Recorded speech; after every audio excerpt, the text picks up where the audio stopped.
Bien, bonsoir et bienvenue à la télévision rwandaise. Je suis Edis Abiti. Place à la grande édition en langue française que j'aurai tout le plaisir de vous présenter. Mais avant tout, voici les titres de notre édition. Le président de la République centrafricaine, Faustin Archange Touadéra, s'est entretenu à Kigali ce mercredi avec son homologue rwandais, son Excellence Paul Kagame. Le président Touadéra a écrit sur son compte Twitter qu'il est venu au Rwanda dans le cadre d'une visite de travail.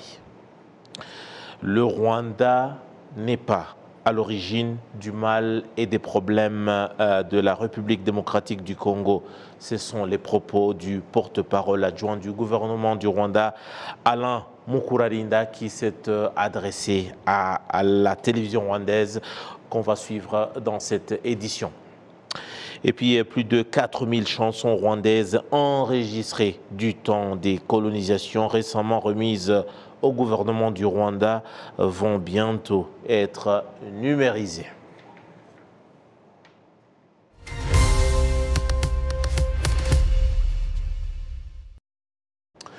Une fois de plus, bienvenue à cette édition. Je vous le disais en titre que le président de la République centrafricaine, Faustin Archange Touadéra, s'est entretenu à Kigali, au Rwanda, ce mercredi avec son homologue, son homologue du Rwanda, son Excellence Paul Kagame.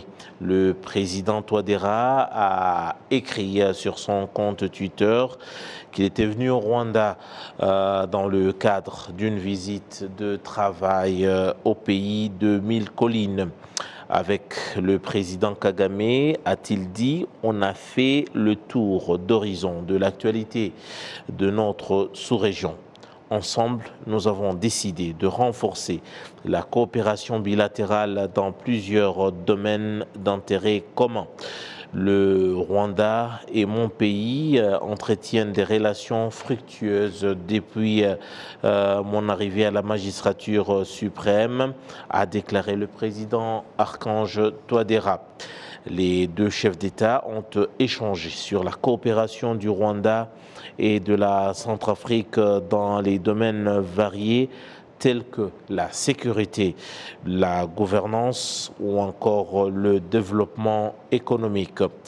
Les forces rwandaises de défense participent à la sécurisation de la République centrafricaine et assurent la supervision des infrastructures de base dans ce pays qui y a été déchiré longtemps par des successives guerres civiles.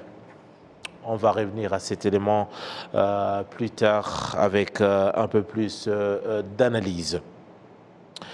Et puis, le Rwanda n'est pas à l'origine des problèmes de la République démocratique du Congo.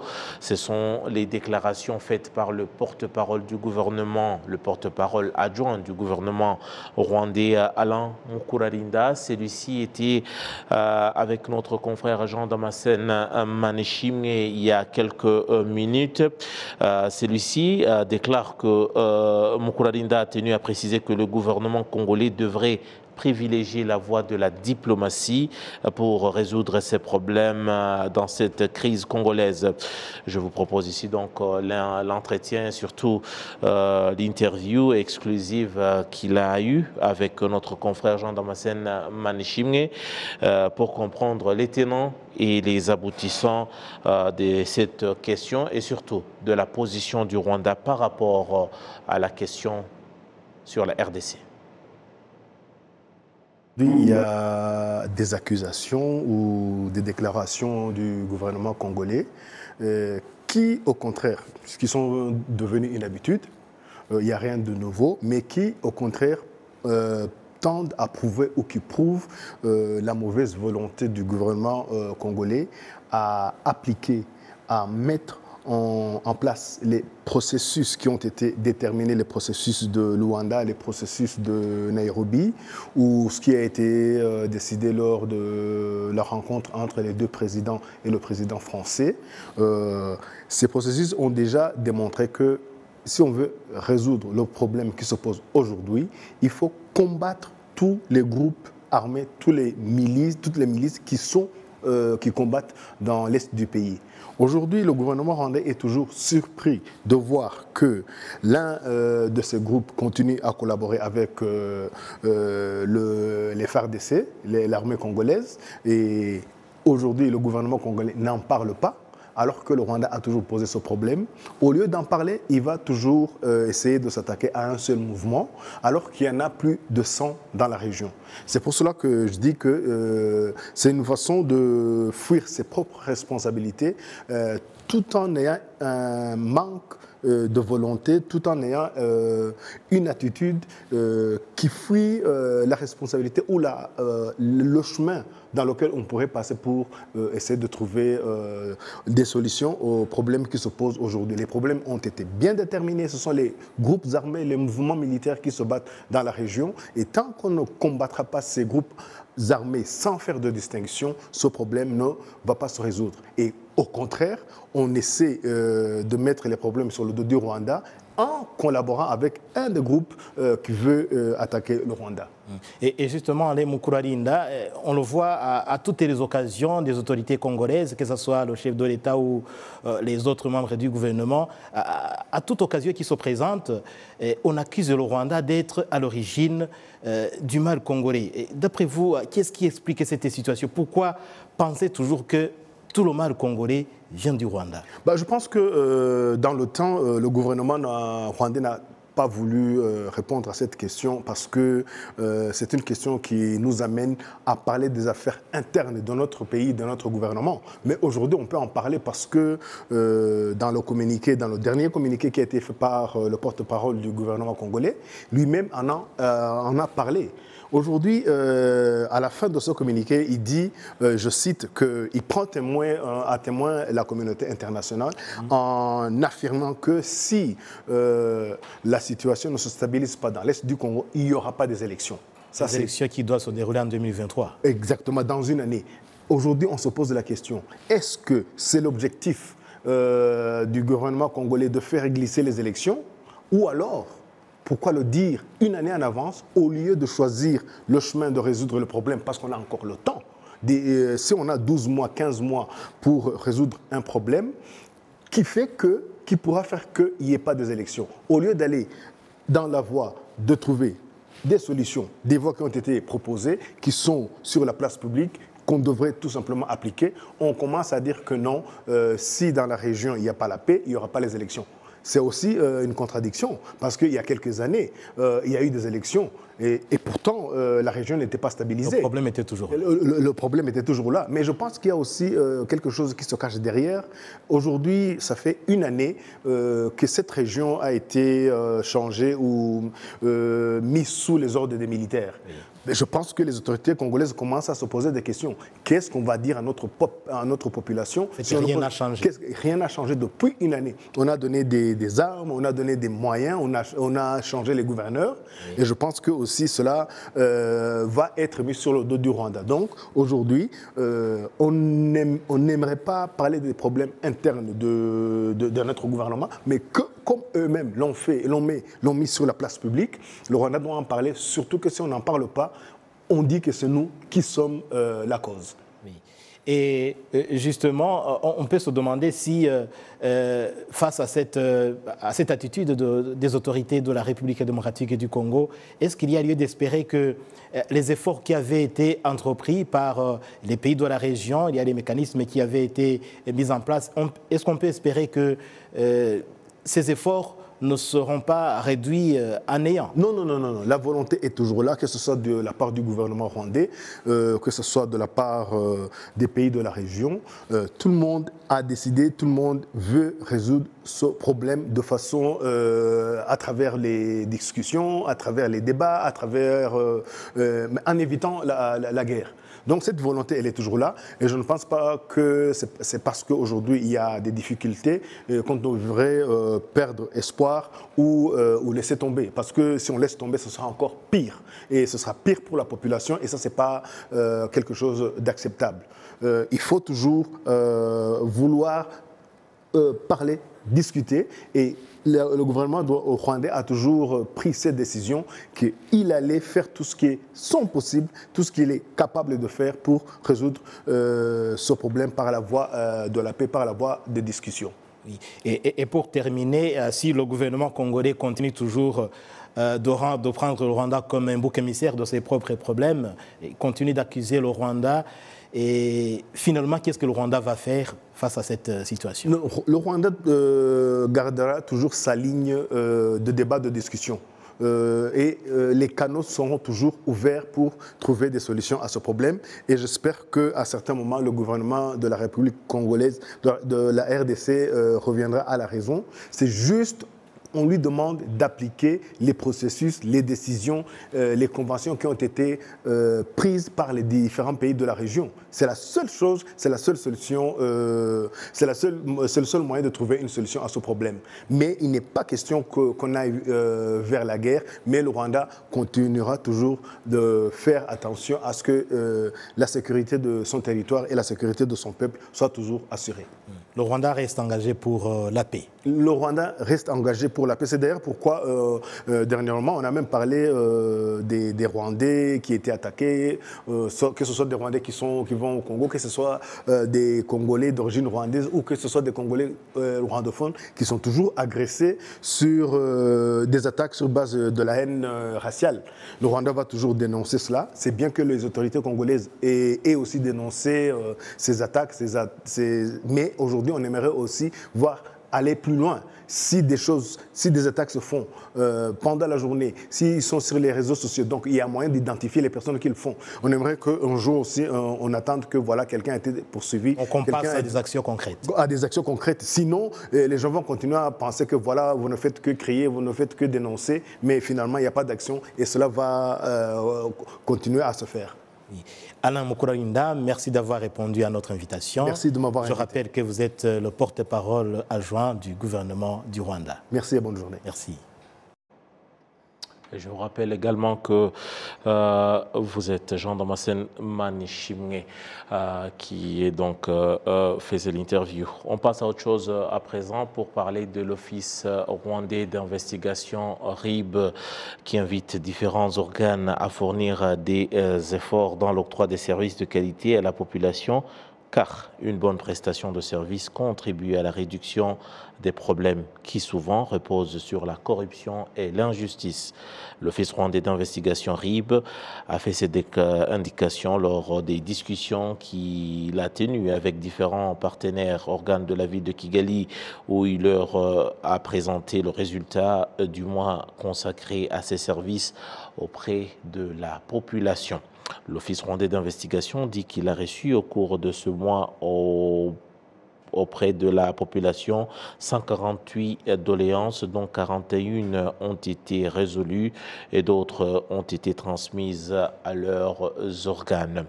Les représentants des différents organes dans la ville de Kigali ont également présenté différentes opinions sur la manière de trouver des solutions aux problèmes de citoyens et surtout d'améliorer les services.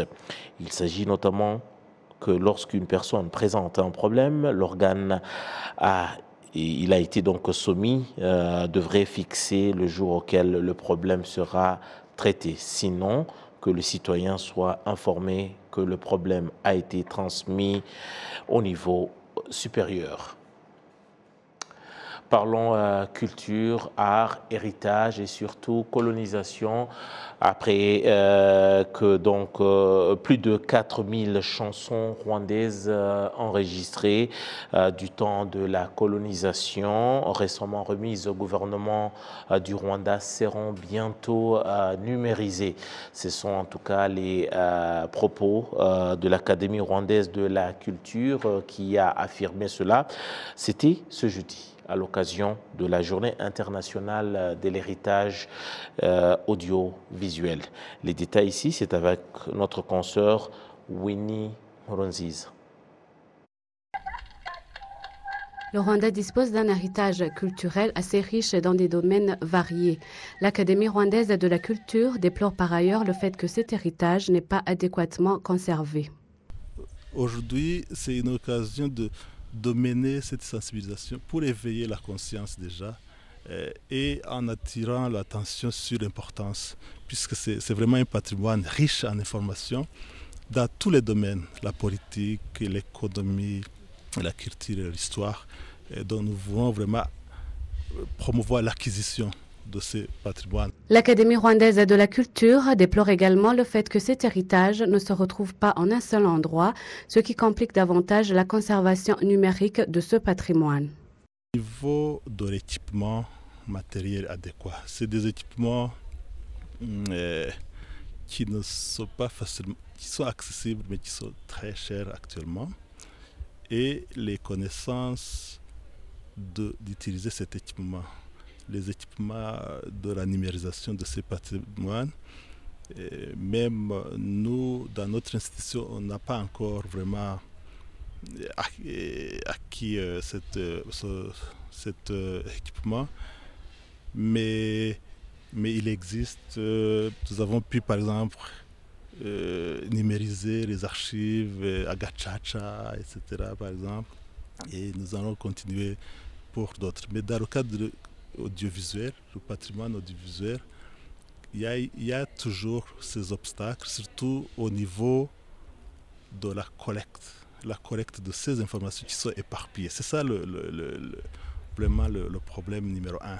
Les experts dans le domaine du numérique indiquent qu'il est urgent de passer à l'action de numériser ce patrimoine avant qu'il ne soit trop tard. À ce qui concerne des archives analogiques, il est fort possible aujourd'hui de numériser ces archives analogiques. Mais il y a des contraintes techniques qui font que ça devient de plus en plus compliqué. Parce qu'aujourd'hui, tu peux bien avoir les sports médias archivés analogiques, mais ce n'est pas facile de le trouver sur le marché, les players, les équipements qui peuvent lire les informations qui sont sur ces supports médias. Et c'est un peu compliqué aujourd'hui, et même numériser ces archives, c'est très coûteux parce que ça demande des experts, ça demande des outils qu'on ne peut pas trouver facilement sur le marché, comme je viens de le souligner. Et je dirais que c'est maintenant ou jamais. Il y aura un moment où tu auras de l'argent, mais tu ne seras pas capable de numériser ça parce qu'il n'y aura pas des appareils pour lire ça. C'est pour la 15e fois que le monde célèbre la Journée internationale de l'héritage audiovisuel, alors que le Rwanda la célèbre pour la 7e fois. Winnie Nkurunziza pour la télévision rwandaise. Merci donc à Winnie Nkurunziza. Et puis clôture à Musanze, dans le nord du Rwanda, ce jeudi, d'une formation des ex-combattants qui se sont désolidarisés des groupes armés qui opéraient à l'est de la République démocratique du Congo. La présidente de la Commission nationale de démobilisation et de réintégration a fait savoir que cette promotion, comme les précédentes, a été formée sur l'éducation civique, l'enseignement technique et professionnel afin de les aider à se créer eux-mêmes de l'emploi. La présidente de cette commission invite la population à bien accueillir ces ex-combattants et à les aider à reprendre le cours normal de la vie au sein de la société rwandaise. Aux ex-combattants qui ont clos leur formation, elle leur a lancé un appel pour éclairer leurs collègues qui errent encore dans les forêts de la République démocratique du Congo. Et puis les parents d'enfants en situation de handicap physique, de troubles mentaux, pris en charge par le centre Saint-François d'Assise dans le district de Ruhango, indiquent que tout enfant en situation de handicap est bien encadré, il parvient à bien étudier et surtout ne sera un fardeau ni pour lui-même, encore moins pour la société rwandaise. Les détails, c'est avec Kassim Youssouf. Les enfants que le centre Saint-François d'Assise a accueillis présentent différents handicaps, notamment mentaux et physiques. Leurs parents disent que l'aide de ce centre fait que ces enfants ne soient pas un fardeau pour personne.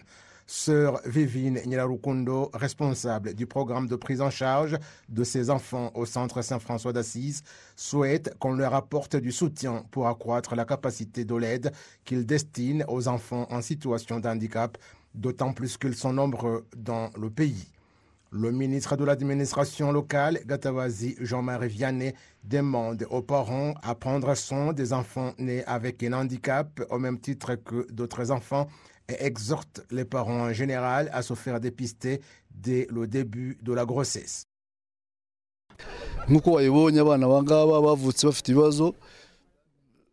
Comme vous l'avez remarqué, ces enfants sont nés avec des problèmes, les jambes ne fonctionnant pas, avec des troubles physiques particuliers, mais selon les soins qui leur sont accordés, on voit qu'ils sont intelligents. Nous avons discuté avec eux et nous nous sommes amusés ensemble. Ils répondent aux questions et chantent. Ils sont en fait capables et aucun parent ne devrait pas s'occuper seul de cette situation à la maison. Autre chose à faire, c'est trouver des moyens qui permettraient à pareils enfants partout dans le pays à bénéficier de l'aide pour pouvoir étudier parce que c'est une situation qui exige des moyens et le pays a le devoir de le faire. Le centre Saint-François d'Assise s'occupe de la prise en charge de ces enfants grâce à l'aide issue de la coopération existante entre la province de Rhénanie-Palatinat et le Rwanda. La ministre-présidente de Rhénanie-Palatinat, Malou Dreyer, exhorte tout un chacun à prendre soin des enfants en situation de handicap car eux aussi ont un rôle à jouer dans la construction du monde. Nobody should be left. Everybody. Personne ne doit être laissé de côté, chacun a sa place dans la famille élargie. Ces enfants sont en situation de handicap et je suis moi-même en cette situation et pourtant une personne en situation de handicap peut tout faire pourvu que sa santé soit bien prise en charge et qu'elle reçoive les soins dont elle a besoin. Ces enfants ont besoin de faire différents exercices physiques, mais ils ont aussi besoin de développer en eux la confiance en disant oui, je peux faire beaucoup de choses quand bien même je suis en situation d'handicap. Even though I have a handicap. Le centre Saint-François d'Assise a été créé en 2012. Depuis sa création, il a pris en charge 573 enfants souffrant de divers handicaps. 106 enfants y sont maintenant pris en charge. Parlons toujours santé, cette fois-ci pour parler santé mentale, avec le district de Rubavu à l'ouest du Rwanda qui a célébré ce jeudi la journée internationale de la santé mentale. Le secrétaire exécutif de ce district, M. Olivier, a fait savoir que cette journée est célébrée au moment où l'on compte dans ce district environ 870 personnes prises en charge par les services de santé mentale et qu'il y a d'autres dans les villages du district qui ont besoin de soins et surtout de prise en charge. À l'occasion de cette journée, tout un chacun est invité à œuvrer pour une vie saine et se préoccuper de la santé mentale de tout le monde.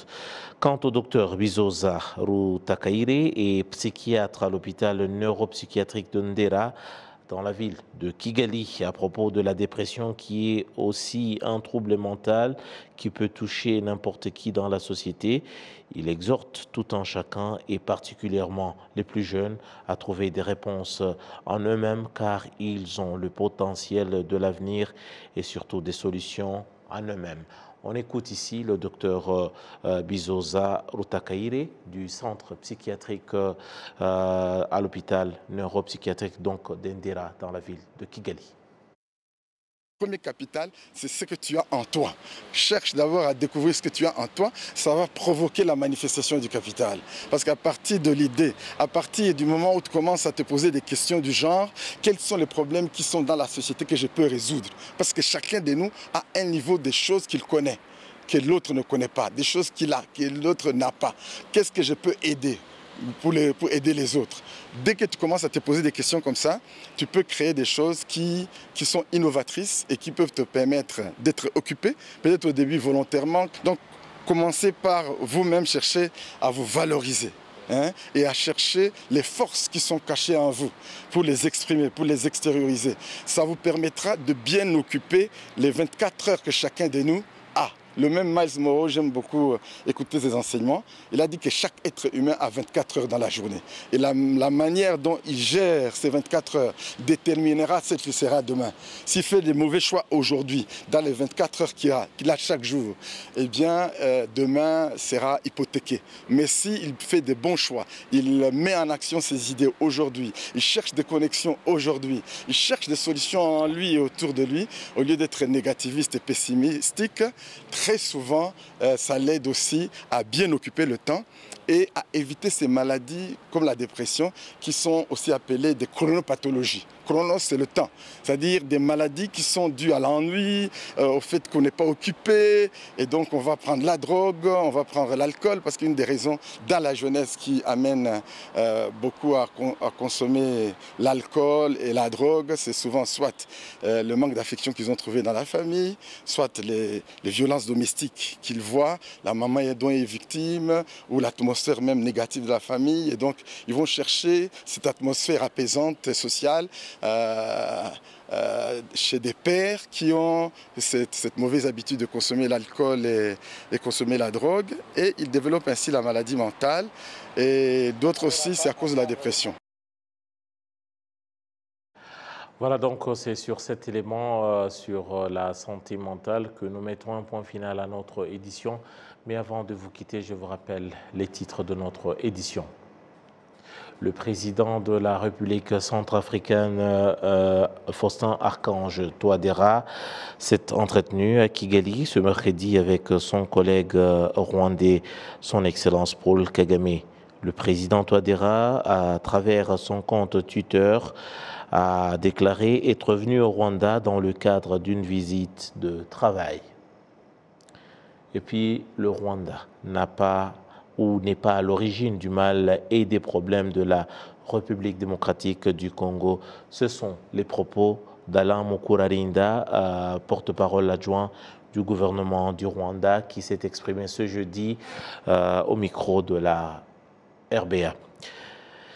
Plus de 4000 chansons rwandaises enregistrées de temps de la colonisation, récemment remises au gouvernement du Rwanda, vont bientôt être numérisées. Ce sont les propos de l'Académie rwandaise de la culture.